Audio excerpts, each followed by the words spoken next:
Here is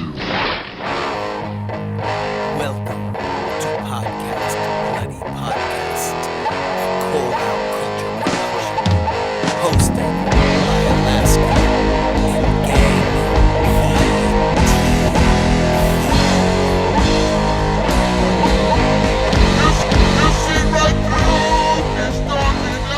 Ladies and gentlemen, call out cultists, men, women, children, non-binary friends, everyone of all ages.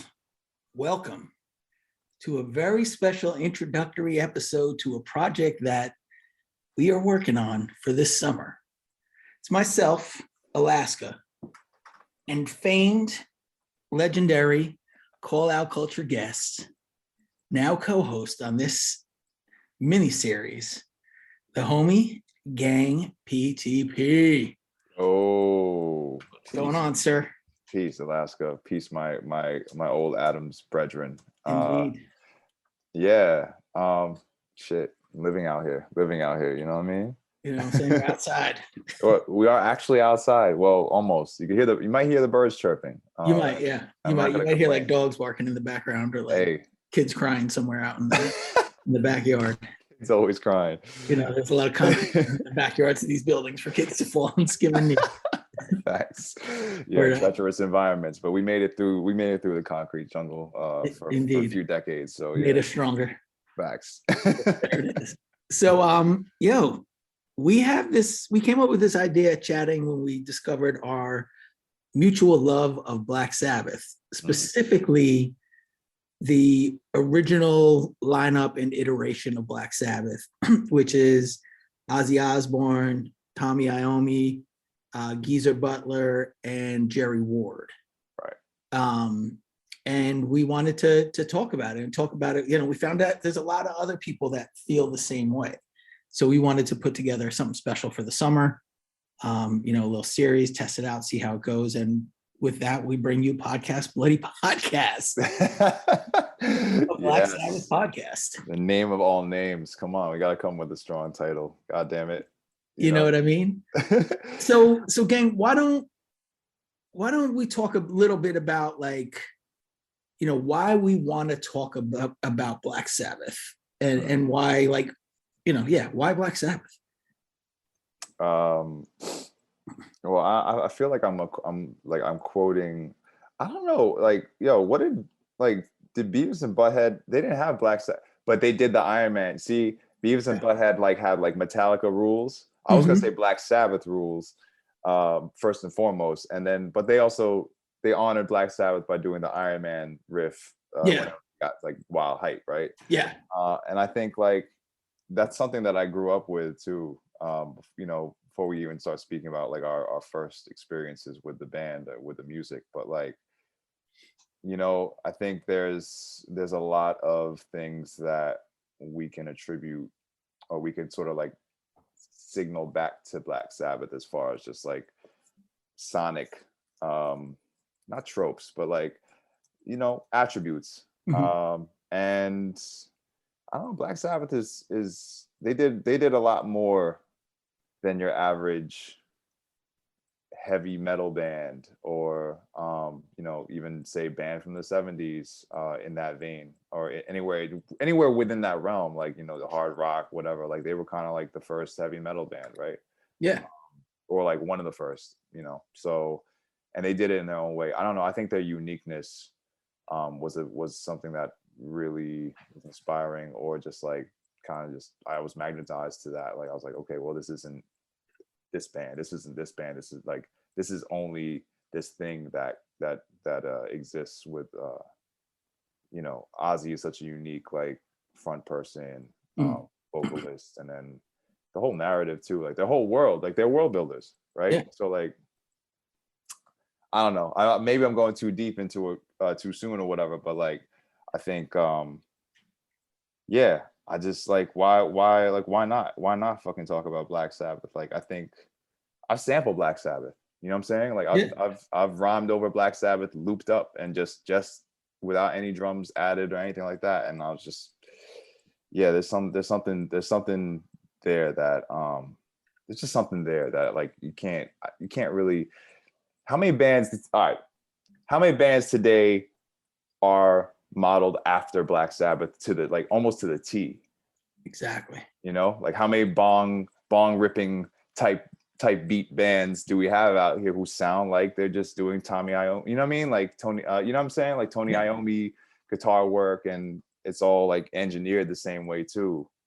And this is decades later. So, you know, I'm a fan of things outside of the rap spectrum. You know what I mean? Indeed.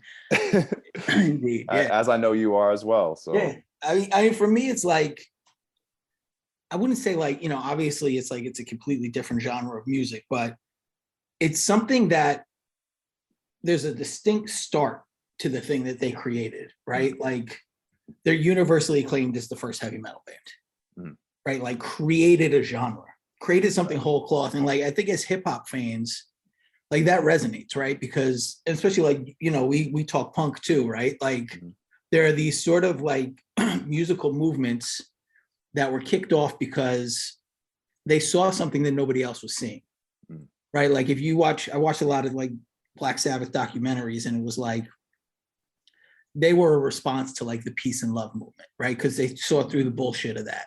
Right. And they were like, this is actually the world that we're living in, right? So it's like, we're reflecting that world back. And I think, to me, that's like, there's something very real in that, like going against what the societal norms are, and showing like the world what it actually is, and having so many people that are like, yeah, fuck yeah, that's what it is. And like, you know, I wasn't around when Black Sabbath formed. So to me, like when, you know, we'll get into our first experiences, but like, to me, it's like that sort of thing that's like, you've opened up a new chamber of the world. And that's really exciting to me, because I don't think that happens all that often. And when it does happen, it should be celebrated and sort of like examined more. And there's not a lot of Black Sabbath podcasts. That's true too. We're not, you know, we're not running into like this rush hour traffic jam of like, just like, oh, like here's another, you know, as funny as I guess like the title alludes to, goddamn, it's another goddamn podcast. It's like also like, there's not that many at all. I feel like, you know, like I'm sure you did your research. I did a little of my research on my end, and it was just like, interesting. Not that much. I think I found one that like is exclusively Black Sabbath. Right. And I think it's the same one that I found. And was it Into the Void? No, it was Black Sabbath Bloody Podcast. Right. Okay. Yeah. You know, but in making sure that we had the name clearance. Exactly. But you know,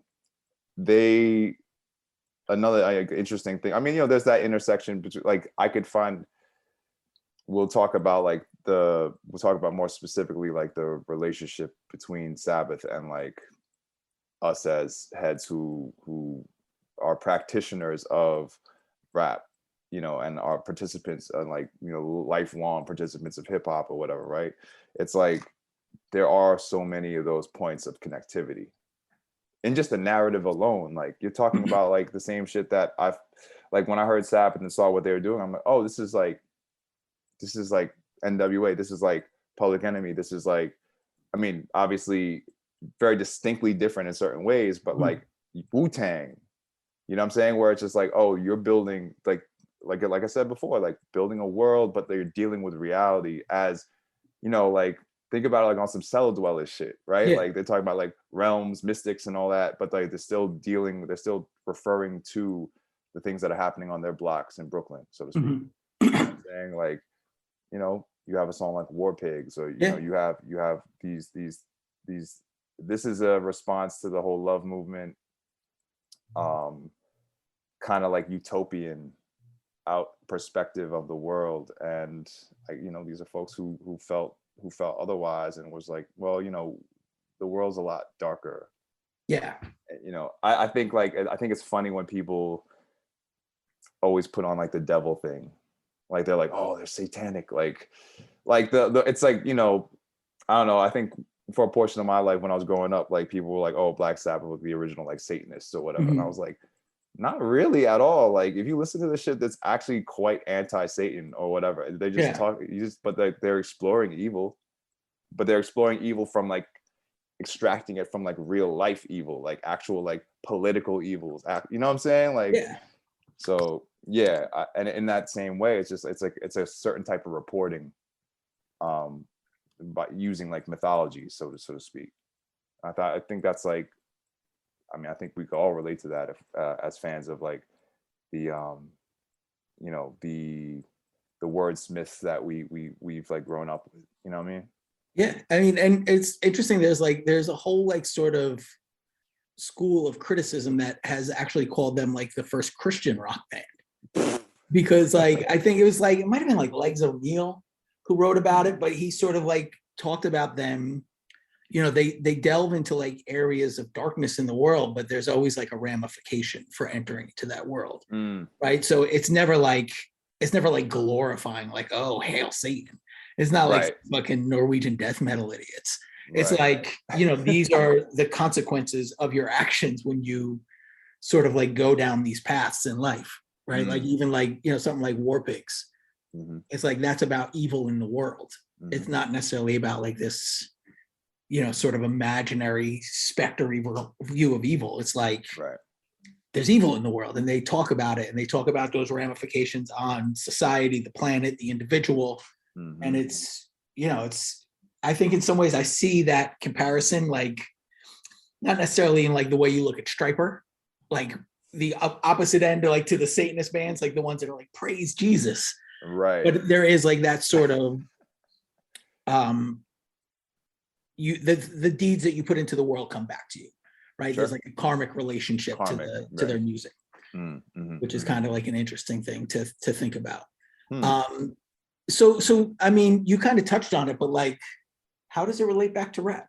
Like, do you see like, where Call Out Culture is predominantly a rap culture podcast. Sure. Even like the things that aren't rap related that we talk to sort of like spin off into like adjacent to rap. The film, etc. Films, TV shows, sure. Shit like that. So, I mean, outside of like Lil Wayne doing a horrible Iron Man cover or Buster sample in Iron Man, right? How do you see this being related? Oh man, shout out to Cypress Hill. I feel like Muggs is the first person I heard. Like, I feel like Muggs sampled. I'm almost positive Muggs sampled Black Sabbath on like one of those earlier Cypress albums, and like I think like out of all people, I think Cypress were the folks to kind of like get that right in like in those days. Or I mean, I know also Rick Rubin, Beastie Boys, like does that. Yeah, I mean, you could go to Who Sampled and see how many times they've been involved in songs. Facts. And that kind of sort of leads into these things I've been thinking about recently in our conversations. And I was just like, well, Sabbath draw from an intersection of influences and sonics themselves, right? And like, so how is that different than rap music? Like, they're not only pushing the envelope on in terms of like how heavy they were, as we've said, like they were seen, celebrated as like the first heavy metal band, right? Or like the premier heavy metal band, right? At least. But specifically like their brand of so-called metal, their form was so bottom heavy. It was very drum and bass centered, and low ended in that way. So that's very much unlike a Deep Purple or an Iron Maiden, or even, later on Slayer, where in my opinion, all those examples are led by a guitar, like a lead guitar and drum relationship. And the drum is being used has a different function. It's just a pace machine versus Sabbath being, very, I mean, like Bill Ward being very percussive. I called him Jerry Ward earlier. Jerry Ward was from like F Troop or some shit like that. Nah, you're good. Shout out to Nick at Night. The way that like Bill Ward played or whatever was like, it reminded, like, not just that, but just the intermingling between like the drum and the bass, right? Mhm. The rhythm section, and The rhythm we're going to section talk is obviously. real. Yeah, we're going to talk about that throughout this whole, probably every episode, because Yeah. it's going to come up, because so prevalent when in their sound. But like, it reminds me so much of like the hard funk kind of like ultimate breaks and beats kind Yeah. of, like, it's not a far cry from what, the Incredible Bongo Band or Jimmy Castor, or, you know what I'm saying, like folks Yeah. like that, even a James Brown, for instance. Like, it's different, but it's Yeah. not like a far cry, especially like the harder funk stuff. Yeah. One of the things that I thought was interesting is that Bill Ward talks a lot about building his drums around the vocals, which is also sort of like a hip hop centric thing, right? Right. It's like the vocals and the drums being like these two like driving forces of the songs, and sort of them having to like coexist and like guide each other.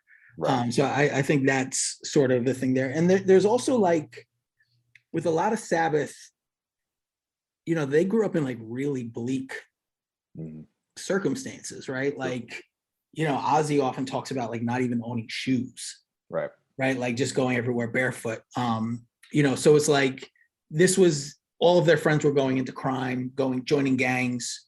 Right. This is sort of like their hope. And you see that a lot in hip hop too. Like, there's like almost a form of desperation creating this sort of greatness. Right. Pouring like your whole being into this thing, because it's like, so one thing you see that's giving you a shot to survive. And I think spiritually there's a connection there between hip hop and Sabbath. Absolutely. No, and I mean, and to go into a musical form around that, or like form origins, it's the blues. Like, Sabbath directly signaled to and drew from the blues. And while, yes, it's like for white British dudes or whatever, right? It's still like, very much, to me, it's very much unlike what like a Zeppelin was doing. Or and Beatles that in the Stones. Oh yeah, exactly, right. In this, or the Stones, Beatles, right? So it's like they played in a bluesy style out of like a love, a reverence for the blues, and sort of a motivation to add on, versus say emulation or potentially theft or revision, right? So their blues influence, I mean, to me, feels genuine in a way, and again, out of the reverence of it, and like spiritual kin folk, rap is blues. Like, rap is the modern blues. It's rooted in the same level of like, as you were saying, like coming out of these like sort of like subverting and also reporting like struggle, et cetera, like, it's coming out of this like so-called hard times. And they're coming out of like post-World War II Europe, which was like, a completely destroyed country. For sure. I know folks from Birmingham, and they're, like a couple of my homies are from the Midlands, and they're like, yo, that shit is no joke out there. Like, no, it's not to be fucked with.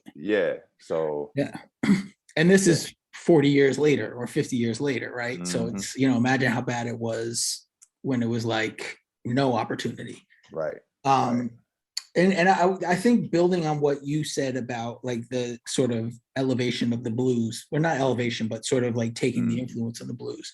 Right. One of the things that you see a lot of the other bands do is like really kind of like whitewash and sanitize that music. Exactly. And like even just like jacking a cover and making it like okay for like 13-year-old girls to like, right? Whereas these guys went the opposite direction, and were like, we're taking the darkness of this music and the soul of this music.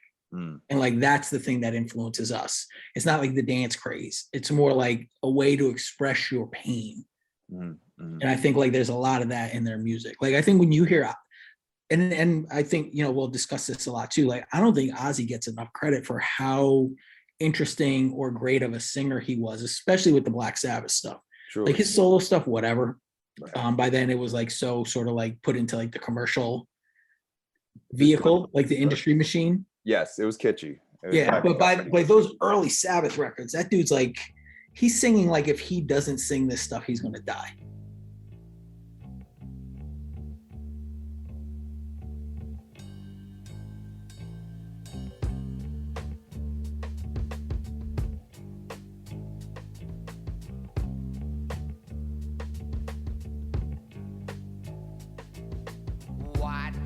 gonna do?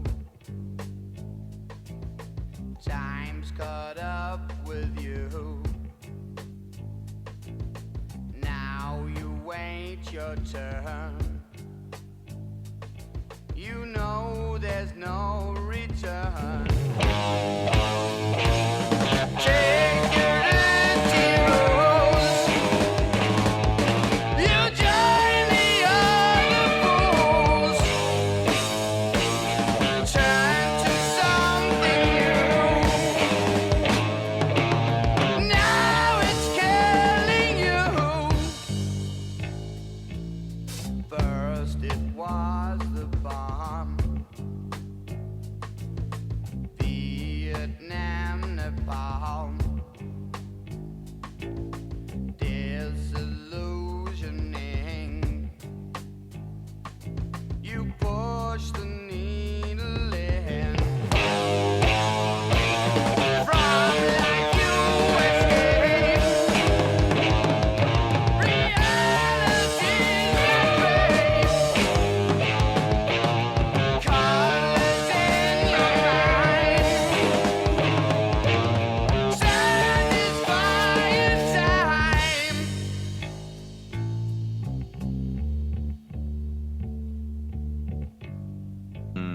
And to me, like, that's always like, when I hear a singer sing like that, it just like gives me chills. Right, because it's Yeah. real. It's like Or- there's no faking it. You're not holding back.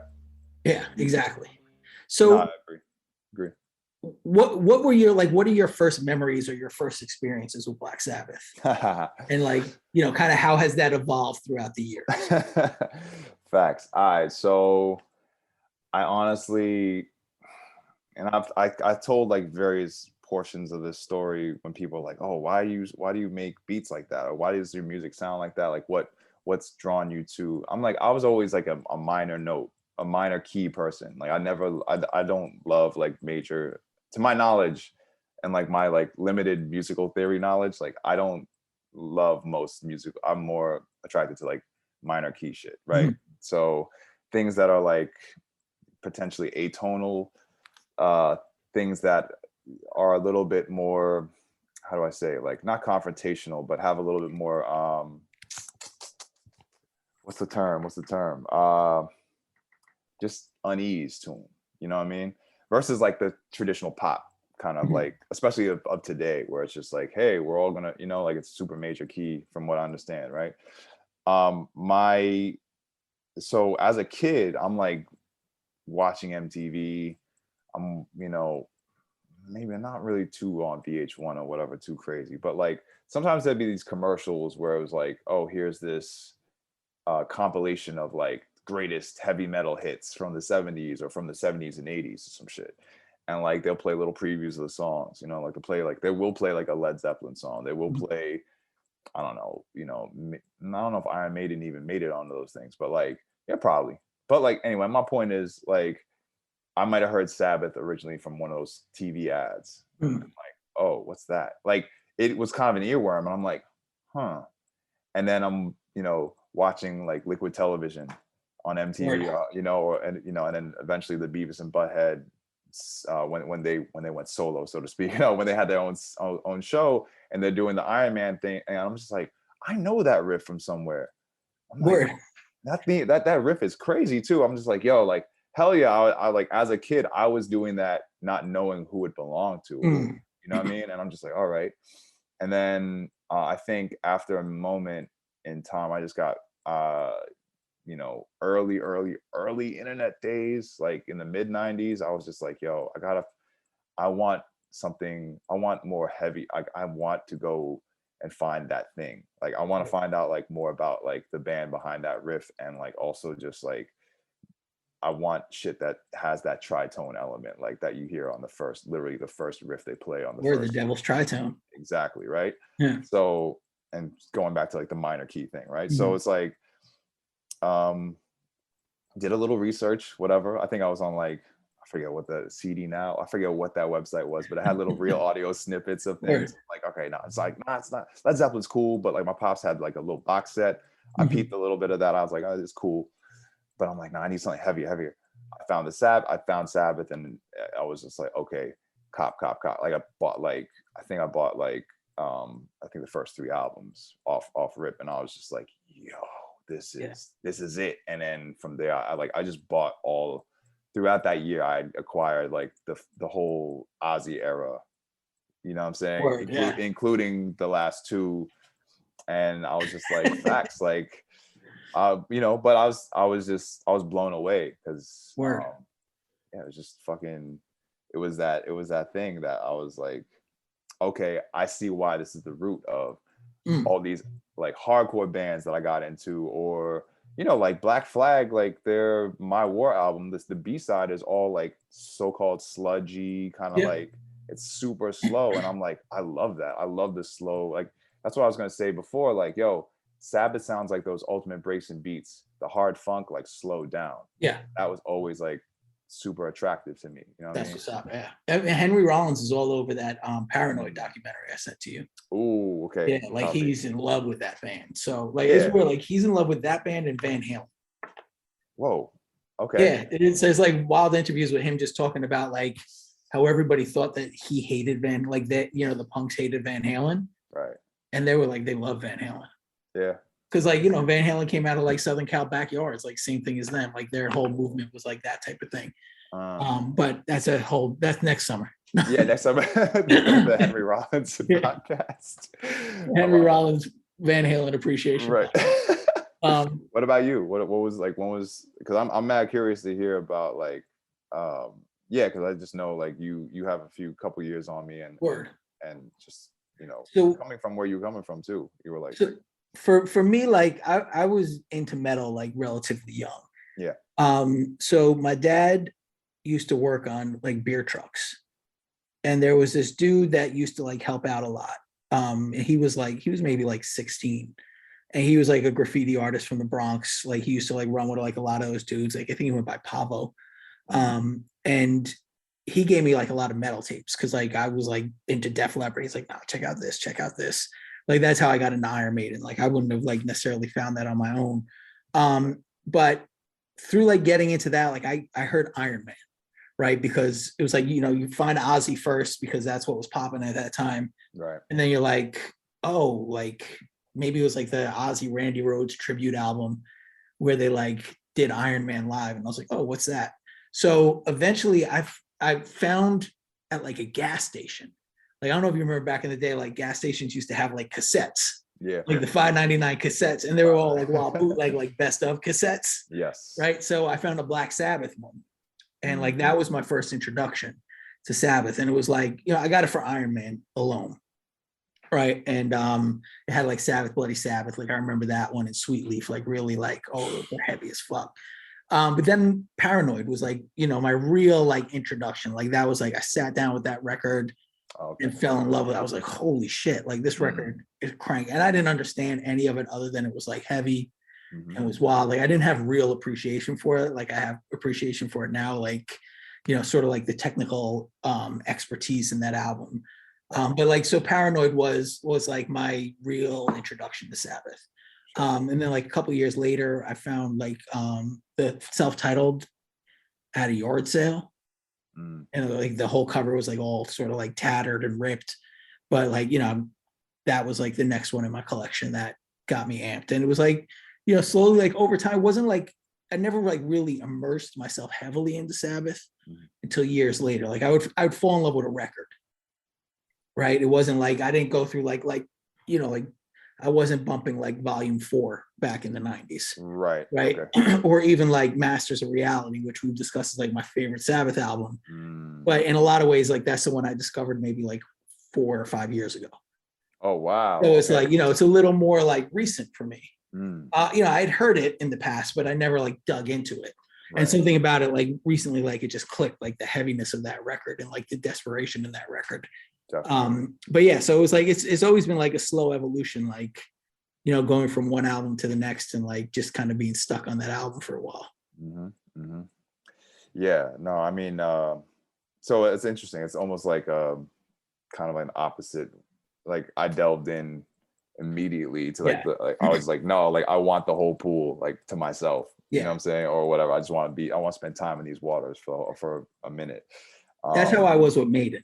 at that time. Like Okay. Maiden was like my first love as far as music. Like, you know, the first like my own love. Like not like Right. my parents like play the Beatles. I like the Beatles. Sure. Right. Like this was like the thing that I was like, I was out searching. Like I would buy like every import. Like, you know, I don't know if you remember Iron Maiden, but they had like the singles would have different artwork from the records. Like, so it was like every single piece of vinyl you had like this unique artwork. And I was like, I think I had like at one point like 50 pieces of Maiden vinyl. Now I have like one now, which is a shame. Right. Damn. Okay. Yeah. You know, that's crazy too. That draws back to why I was magnetized to Sabbath versus like the Ozzy stuff. Mhm. Was as you said, like, you know, Ozzy was solo at the time and I got into him. Yeah.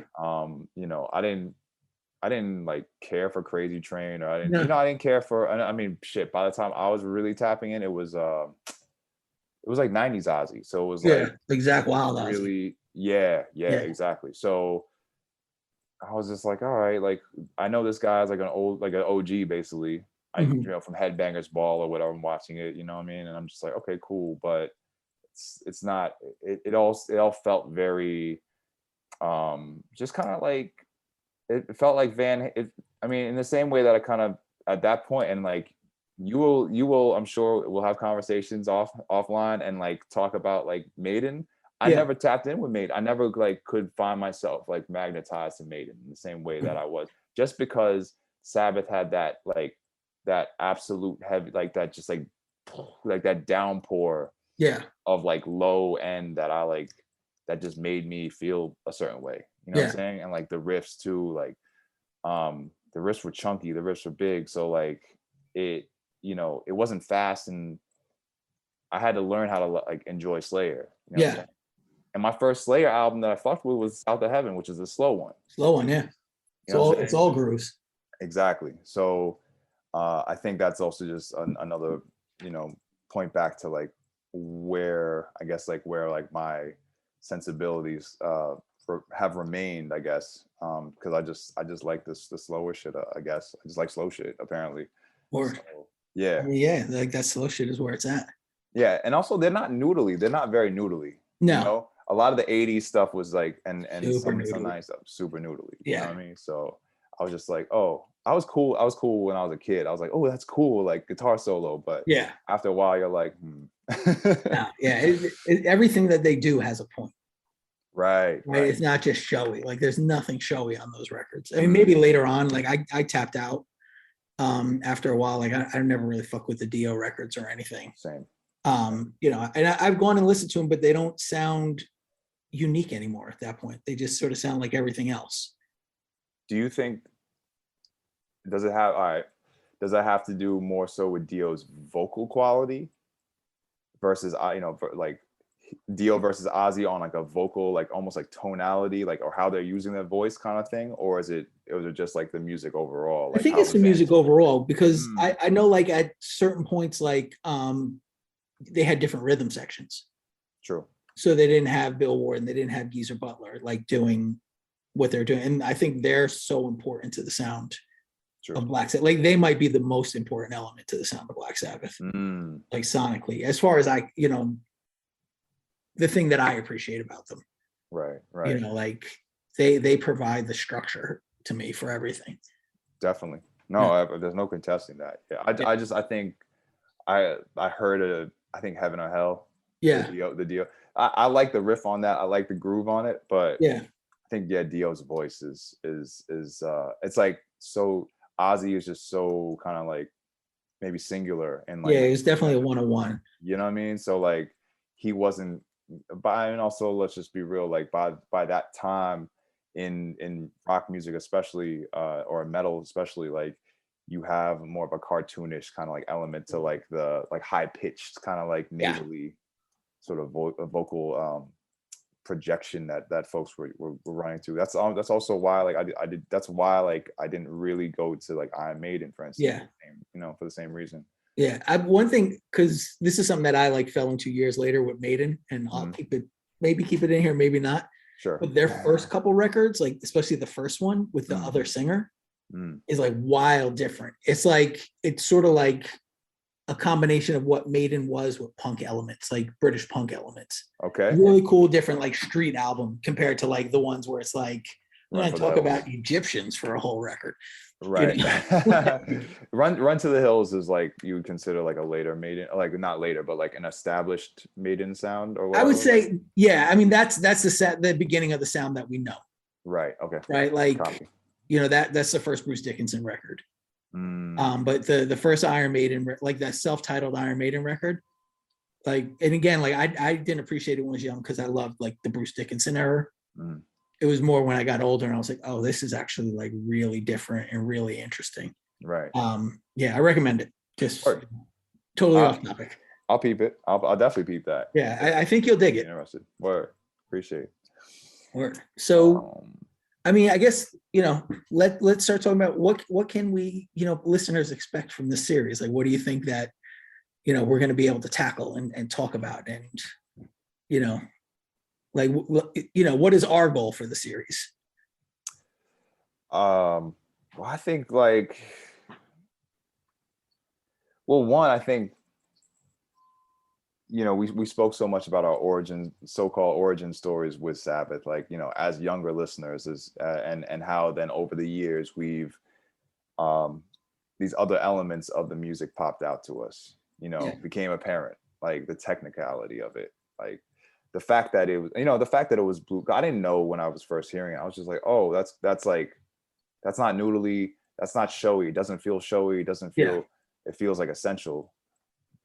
But there was also the element that it was like, yeah, no, this is like, Mans is playing like the blues. Yeah. You know what I'm saying? Like, this is like literal like solos, and it's just like, oh, it doesn't feel like a noodly solo because that wasn't some blue shit. You know what I'm saying? Yeah. Like, yeah, exactly. So I think there's going to be points where we speak about, you know, how these records have aged, why they're still important to us. Mm-hmm. You know what I mean? We're obviously going to have some very, very unique and incredible guests on with us of various backgrounds and practices, et cetera, et cetera. You know, I think it would just be really, I think the list we have and like the folks we've been sort of like reaching out to is going to bring quite a intriguing sort of like narrative that I don't think like this is not your typical so-called metal podcast. Yeah. You know? And I mean, first it's us, and we're not your typical metal head, so to speak. We like to ask questions. And you know what I mean? Like the guests that we have prepped up are some wonderful friends of ours, and just people who are like, yeah, who are super ill, and like I'm excited. I don't know. Yeah, that's my spiel. I don't know. Yeah, I mean, I think you nailed it. Like I think, you know, well, one, we're going to talk about each of the Ozzy albums. Right. So we're just going to take them in order, hit the Ozzy albums. We might skimp on the last two just because there's a reason they were the last two. Right. But, you know, at the very least, you're going to get like the important works, and you're going to get like detailed discussions on them. And like you said, the guests are not the typical guest you find on like a Black Sabbath retrospective, right? Nobody is. I mean, I probably am like the oldest white journalist, you know, like, you know, and I'm much younger than anybody that would be on that. But you know, you're going to get artists like making music now, facts, you know, that are relevant. You're going to get people from the hip hop podcast community that you know and love, that are going to talk about their love for this band and their feelings towards this band. You're going to get, you know, musicians with wildly different backgrounds, certainly, talking about this band, whether it's, you know, where they're from, their demographic background. You're going to get, you know, sort of their worldviews. You're going to get all these different points of view coming at you, talking about a band that's been dissected with only one perspective for the last 40 years. Truly.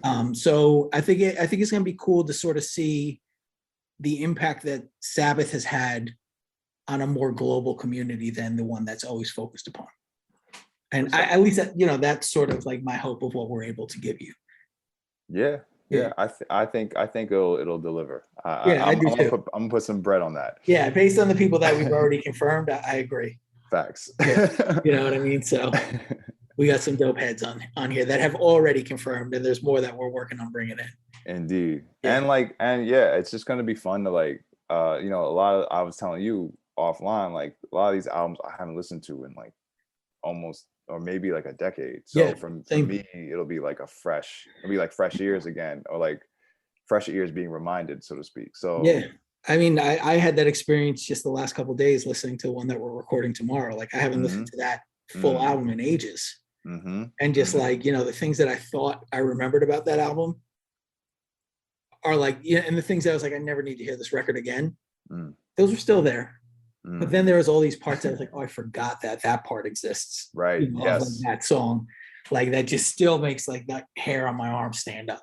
I had a few of those moments this week as well. Yeah. So it's like, I'm really looking forward to that conversation tomorrow. Yeah. And the guests that we have are really interesting as well. So that's super dope. Hell yeah. So here's a random question. Would you recommend folks, would you say Sabbath in headphones or on a sound system? ooh. Yeah. Sound system, you gotta be able to play it really loud. Ooh, yeah. Right. Mm-hmm. But I think headphones. Like honestly, good headphones. Like, you know, my headphone experience with them has like really been just such a joy. There's so much like cool shit there that you don't normally always like pick up when you're listening to it through a system, depending on the quality of your system, right? Like right. So many of us now don't necessarily have great systems to listen to music anymore. Yeah. Our headphones are the best system. So Facts. And you know, if you have like a long drive by yourself, it's a really good listen too, because it's like it's such sort of like deep layered introspective music, and it's a time to get into that type of shit when you're just like on the road by yourself, you know. True. Yeah. What about you?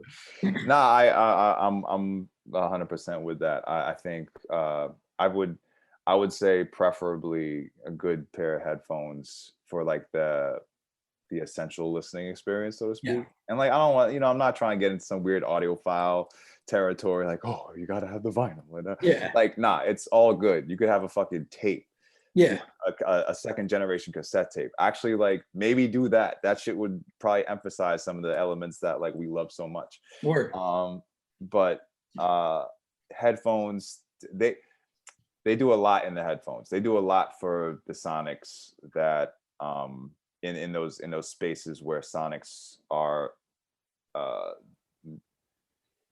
able to be like emphasized to a level of viscerality. You know what I'm saying? Like when you have headphones on, like you kind of feel the bass in a way that's different than obviously like don't listen to Sabbath just on your phone, please. No, like don't listen to Sabbath just out of your laptop speakers. Like yeah, you need to have some sub bass element somewhere. Yeah, you need something dynamic. Yeah. Because it's like walking into a room, like the way that music sounds, like it's coming from you, like just surrounding you. You know what I'm saying? So exactly. Yeah. So yeah, don't cheat the experience. Don't cheat yourself out of something great. No, definitely. So let me ask you, if you had a rank in order, not the albums, okay, the importance by band member, how would you rank them? Like to the sound that we talk about? Wow. Damn. I don't know if it's a possible task. You know what I mean? Because once you think of somebody else, you're like, well, no, I'm going to be that without them. Well, yeah, exactly. Yeah. But in a hypothetical world. Hypothetical. I mean, shit.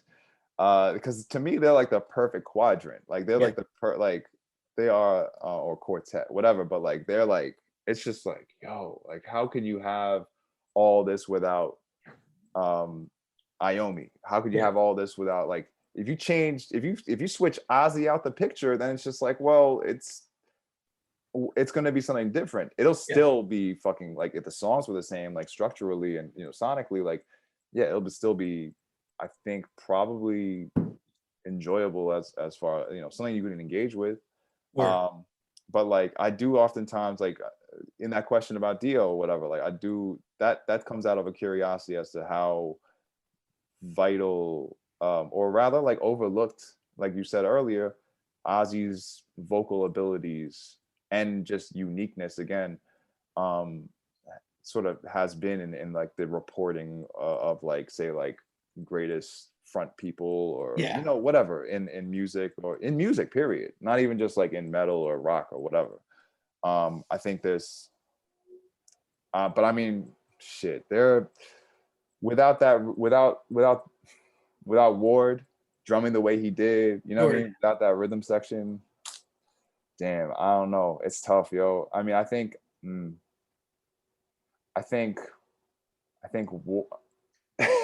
maybe Ozzy. It's either Ozzy or Ward for first. For me. Yeah. And then you get the other, maybe the other person, and then I think Iommi last, to be honest. Wait, is it Iommi? And that's not even a slight on him. Nah, right? it's not. It's not. It's Yeah. no, it's not. I also often wonder, like, after like, doing like the engineering thing for however long, like I'm like, oh shit, like I gotta look into like who produced these records and like how they were. I'd be interested in like the engineering process behind them, because it's just like that guitar sound that Iommi had is super specific. I wonder how much of that was within the songwriting process and the recording process, or like kind of post. I believe it's probably within the process though, of recording, because I think that's everything I took away from it, especially the first two albums. They were saying that for the first two albums, they like perfected everything playing live. Yeah. And then they rented a studio for like one day, went in, and the band recorded in one room and Ozzy recorded in the other room, but they recorded everything live. Everything live, right? Yeah. Right. So I think like that was all, like they were formed. Yeah. When they came through. Like the other thing is, like first two albums were recorded 4 months apart, which I didn't realize either. It's just like, Jesus. That's wild. That actually, that's crazy. That's crazy to me, because you do see that like shift, and I will talk about that as we enter those albums. But like, damn, that's crazy. Wow. Where'd you find that out, in the Paranoid doc? I found out about just doing like some reading about them. I think it might have been like Wikipedia, where they're talking about the recording process, but they confirmed it in the Paranoid doc about how they like went about it, the timelines and all that shit. So the one thing I did learn through the docs was that Geezer Butler wrote everything. Wow. Okay. Right. So like he wrote all the lyrics. Right. That's right. Yes. I knew that. And Ozzy would like, so they would jam everything out. Right. So it was like an organic formulation. Like somebody would have a riff and they would just jam it until it became a song. And the whole time Ozzy would like just sort of like sing made up words or like just phrases. Like, so he would get like the sort of harmonies built in while they were jamming. Right. And they would record that. So there's like in the Paranoid doc, there's all these takes of him singing songs that, with like just mad different lyrics. Right. Like, I love, like playing a Caravan. He's like, I love my girlfriend. And then they have that. And then Butler would write to that harmony to talk about like whatever they're going to talk about. So, yeah. Damn. Yeah. I posed that hard question at you. No. I mean, do you have your top, 4 in order? I mean, I think I would probably go Butler, Ozzy, Ward, and Iommi. Sure. But it's like it's all like 1 A, B, C, and D. Right. It's not like, if you had to recommend one song to like a new listener, like just one song, like listen to this song. If you don't like the song, you're not gonna like it. Out of the whole discography. Yeah.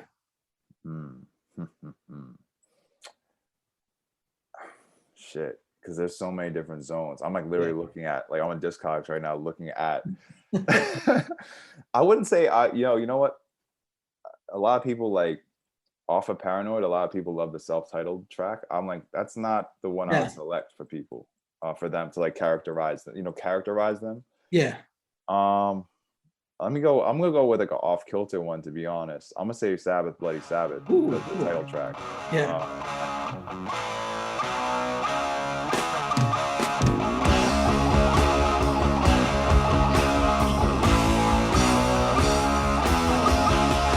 You see right through these stormy nights. You know you have to learn the execution of your mind. You really have to turn. The race is run, the moon is red, the end begins to show. The truth is out, the lies are old, but you know what to know. Nobody will ever let you know. When you ask the reasons why, they just tell you that you're on your own. Fill your head all full of lies.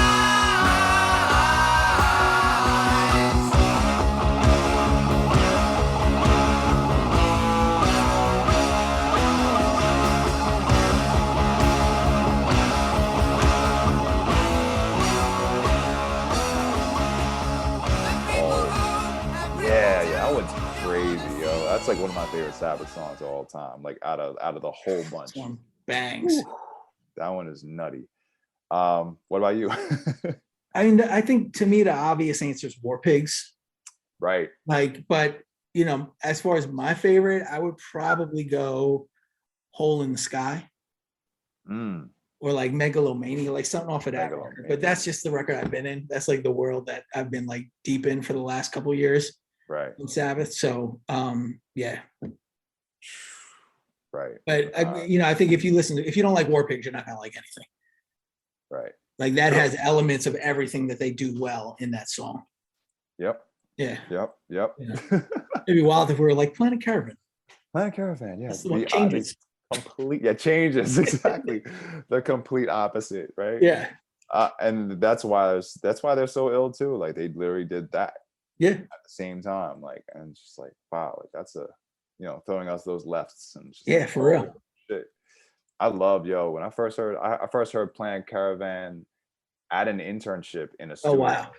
in Hell's Kitchen. I was like interning as like I was like high school. Word. I was like cool with the receptionist. She was a bit older than me, and I guess obviously, but me being in high school, and like she was just like, yo, I remember doing like, no, was it she, or it was one of the engineers or the studio manager who came out. It's like, oh yeah, like, and he looked like a typical like Sabbath head. Like he looked Word. like an extra from Spinal Tap. Okay. So he came out, he's like, oh man, the amount of acid I did on top of a car to this song. And I was just like, I can see that. Like, Yeah, I can see that. Yeah. But yeah, Planet Caravan is a trip. That no pun That sounds intended. That wild. shit is crazy. I Yeah. love that song so much. But yeah, yo, good call on actually like great call on Butler being your number one. I big respect that, because It wouldn't have been before I started watching all the documentaries. Like, he would have been, but once I realized that like he wrote so much of it, I was like, oh, has to be him. and he's and the thing is, like, he's so prominent in the space, like in the sonic space too. Like you hear him so much, like not just as like a compliment to like thicken up the bottom, but like there's like bass solos, you know what I'm saying? Oh, like yeah. The whole song is just like him like running all over the place with that bass. It's not like boom, boom. Yeah. Exactly. Yeah, he's going off. And I was like, okay. That's like what pointed me to the blues more than I think the other elements. When I was younger, I was just like, oh, that's some bluesy shit. Yeah. That's The documentary, the video is like watching him play live. It's like, wow, he's fucking just like in his world. Like they all are. They're all just like zoned out. Like they're not running around. It's not like a metal show, right? Like the 80s and the 90s where people are like running up on the rafters, pyrotechnics and shit. Just like in front of a green screen. Like, wow, just boom in their world. Yeah. Are you talking about I've seen clips like early YouTube. I saw clips of like, I think them doing Iron Man, and Yeah, they're like and there's a Paranoid green and shit with like the screen and baby like heads behind him and yeah, stuff. that's crazy. I love I got yo what you just gave me an idea. I gotta watch that shit again first and Or foremost. Woo! Yeah, that shit stuck in my memory since them early YouTube days. oh yeah, I was always like, I remember watching it as a kid and being like, how are they doing that? Like what what's going on? I think it was like from like Top of the Pops or something, like when they were on like Oh, a UK show, Top of the Pops. Top of the Pops, right? Yes, yes. Damn. Um, Final question on the docket. So yeah, so I mean, what do you hope the listeners come away with? The listeners. I think